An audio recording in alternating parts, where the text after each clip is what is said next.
Ahead on Daytime Buffalo, we take you inside the 2023 Buffalo Home Show for a sneak peek at the preparations for the big event. And Buffalo-based band Karma Queen drops into our studio to rock out. Hey, it's Friday. It's all coming up right here on Daytime Buffalo.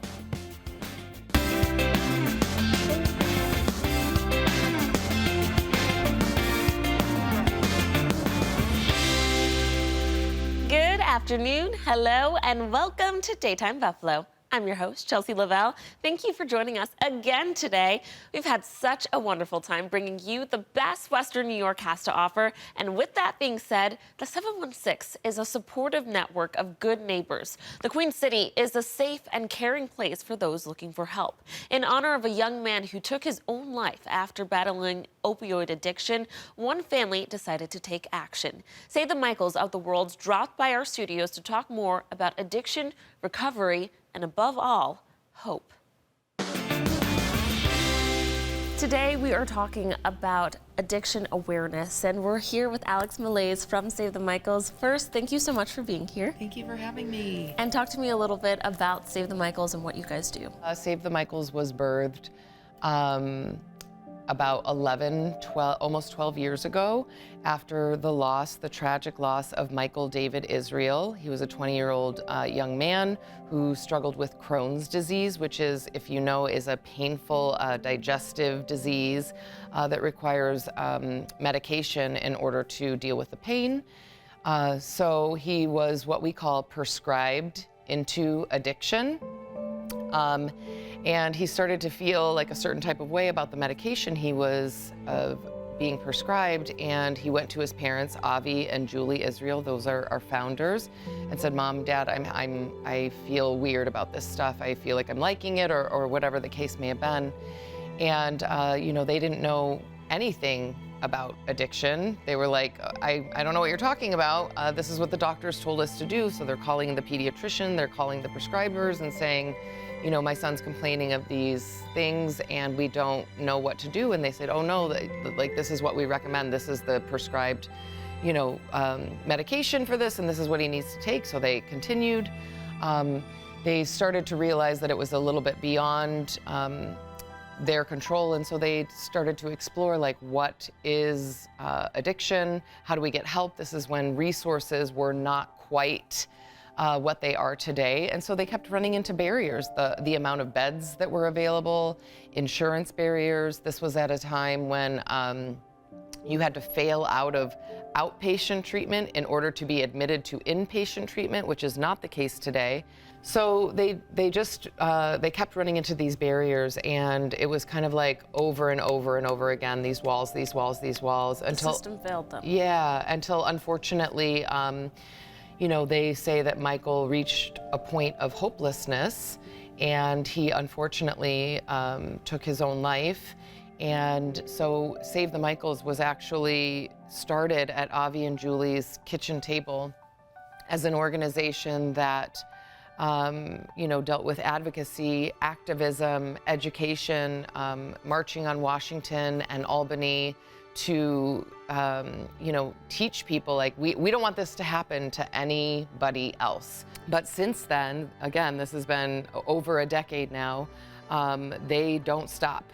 We help people find treatment when they're ready. So if somebody gets to that point and says, I'm ready, I don't want to do this anymore, what do I do? All they have to do is call us. We'll take some basic information, find out what they're using, how frequently, what their medical concerns are, mental health concerns, and then we put out referrals all over to the state of New York and down into Pennsylvania. We have a fleet of vehicles, so we will pick you up and take you there, and we will bring you home. And we also do this cool thing, what we call recovery coaching. So that is working with an individual who might be struggling. They could be in active addiction, or it could be somebody in long-term recovery that's just kind of trying to stay the course. And we also work with families, so people who don't understand addiction, just like Avi and Julie didn't understand it when it first came in front of them. We teach people about addiction, kind of the symptoms and the things that happen to somebody when they're in addiction. We normalize a lot of behavior of their loved ones. And we also are exploring non-medical transportation. Transportation can be a barrier for a lot of people in recovery. So how do we get you to where you need to go in order for you to stay your course? And get the help you need. Can you talk to me about how you got involved with Save the Michaels and your story? Sure, sure. So I am a person in recovery. Save the Michaels is peer-driven, peer-led. That means that 95% of the people who work there are somebody who has struggled with addiction themselves and or has watched somebody else struggle, so a family member, a loved one. So what we're discovering is that the peer movement is really helpful, that nobody can understand somebody who's struggling with addiction than somebody who has also struggled with addiction. So there's this whole like education now. I am a certified recovery peer advocate by the state of New York. So there's all this education that you learn about this field and how we can be helpful in clinical settings now. So not only Save the Michaels, but Best Self, Horizon Health, Spectrum Health, they all have peers. And we serve a very specific purpose because we can meet somebody right where they're at because we've been there before. I have a whole different career outside of this, but when the pandemic happened, all of that went away temporarily, and I redirected towards recovery because I am a person in recovery. I've been sober for nearly 11 years in May. And I struggled, thank you. Yeah, I struggled with drugs and alcohol for over 15 years. And I just decided I didn't want to live that way anymore. So I like to stand as a person who doesn't look like a person who struggled with addiction, to kind of smash the stigma, because it can happen to anyone. It can happen to doctors, lawyers, judges, teachers, like anyone can struggle with an addiction, and it's not just specific substances. It can be a multitude of different things that people can struggle with. So I want to be the face of, hope and help for somebody else. For anyone watching right now that may be struggling or may know someone that thinks needs help, what do you think the first steps are? Well, I mean, Save the Michaels is a great first step because we have all been there before. We treat everyone who calls or walks in the door like they are Michael Israel. We treat you like family. We got you. We embrace you. We know exactly what you're going through. So if you are unsure and you just have questions, just call Save the Michaels. We can help you decide what the next step is for you, whether it's inpatient, outpatient, just working with a coach for a little while. Like I said, it's about education, empowerment. We want to just stand with you and say, hey, we've been there before. We know exactly what you're going through.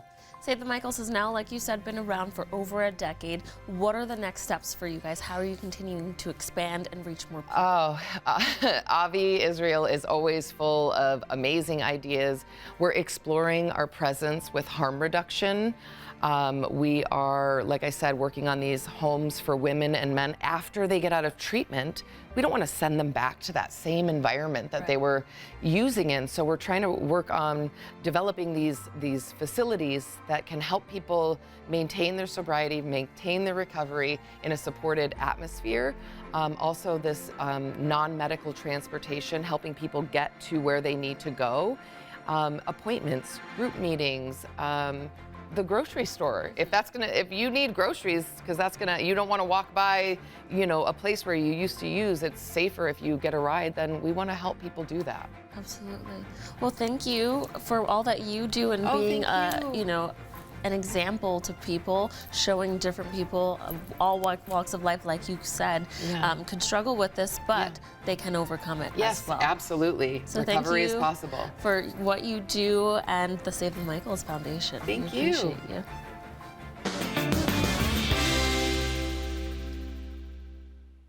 Relief is on the way for diabetes patients crushed with paying high costs for insulin. A major drug maker is cutting prices and expanding a cap on costs for those with and without insurance, and that is making big waves for those battling diabetes. We're taking the next step to make getting affordable insulin less complicated. This ad from Eli Lilly announces its new pricing for insulin, capping out-of-pocket costs for diabetes patients at $35 a month. The company will slash prices of its most commonly prescribed insulins by at least 70%. How badly is this needed? 1 out of 4 people on insulin have needed to ration their insulin, meaning not taking the recommended doses.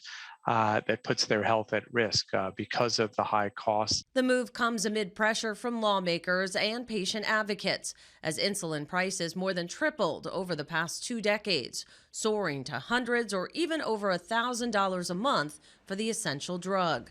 President Biden criticized the escalating costs Tuesday. 1 in 10 Americans has diabetes. Every day, millions need insulin to control their diabetes and to stay alive. The president released a statement about Wednesday's development that says it's a big deal and it's time for other manufacturers to follow. The American Diabetes Association says 37 million Americans have diabetes and 8 million require insulin. The association says low-income Americans are more likely to develop the disease, so price reductions of insulin are especially necessary. We're showing you how to make yourself right at home here at the Buffalo Niagara Convention Center. We're getting a sneak peek of the Buffalo Home Show. Keep it here.